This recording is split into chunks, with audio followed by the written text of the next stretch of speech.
Okay, so tonight we're going to do The Tale of Tom Kitten by Beatrix Potter, author of The Tale of Peter Rabbit, etc., first published 1907. Once upon a time, which is, of course, the best way to start a story. Once upon a time, there were 3 little kittens, and their names were Mittens, Tom Kitten, and Moppet. They had dear little fur coats of their own, and they tumbled about the doorstep and played in the dust. But one day their mother, Mrs. Tabitha Twitchit, expected friends to tea, so she fetched the kittens indoors to wash and dress them before the fine company arrived. First she scrubbed their faces, and there's a picture of Moppet. Then she brushed their fur. This one is Mittens. Then she combed their tails and whiskers. This is Tom Kitten. Tom was very naughty, and he scratched. Mrs. Tabitha dressed Moppet and Mittens in clean pinafores and tuckers, and then she took all sorts of elegant and uncomfortable clothes out of a chest of drawers in order to dress up her son, Thomas. And there he is, dressed up. Tom Kitten was very fat, and he had grown. Several buttons burst off. His mother sewed them on again. When the 3 kittens were ready, Mrs. Tabitha unwisely turned them out into the garden to be out of the way while she made hot buttered toast. Now keep your frocks clean, children. You must walk on your hind legs. Keep away from the dirty ash pit, and from Sally Henny Penny, and from the pigsty and the puddle ducks. Oh, no. So here they are in their best clothes, and they're supposed to stay clean. Moppet and Mittens walked down the garden path unsteadily. Presently they trod upon their pinafores and fell on their noses. When they stood up, there were several green smears. "Let us climb up the rockery and sit on the garden wall," said Moppet.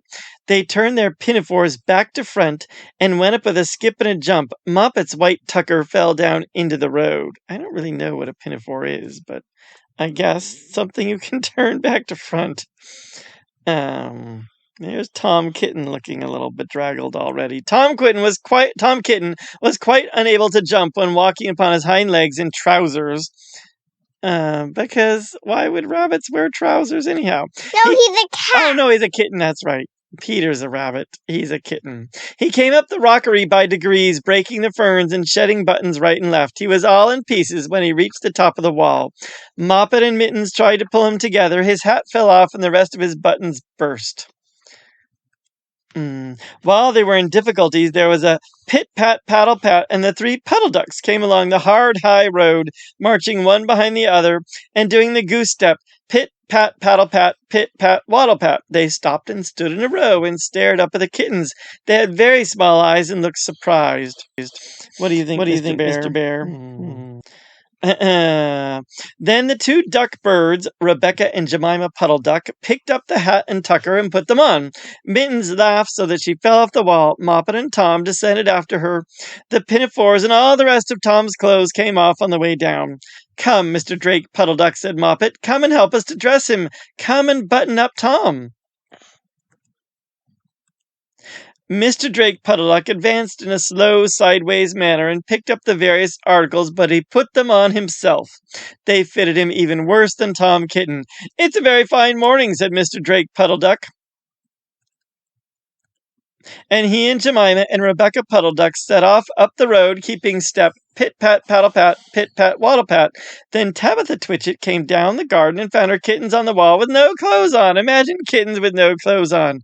Except they have fur coats, don't they? Yeah. She pulled them off the wall, smacked them, and took them back to the house. "My friends will arrive in a minute, and you are not fit to be seen. I am affronted," said Mrs. Tabitha Twitchit. She sent them upstairs, and I am sorry to say she told her friends they were in bed with the measles, which was not true. Quite the contrary. They were not in bed, not in the least. Somehow there were very extraordinary noises overhead, which disturbed the dignity and repose of the tea party. And I think that some day I shall have to make another larger book to tell you more about Tom Kitten. As for the puddle ducks, they went into a pond. The clothes all came off directly because there were no buttons. And Mr. Drake Puddle Duck and Jemima and Rebecca have been looking for them ever since. Oh, and they're putting their heads down, looking at the bottom of the pond. So that's the end of the story of Tom Kitten.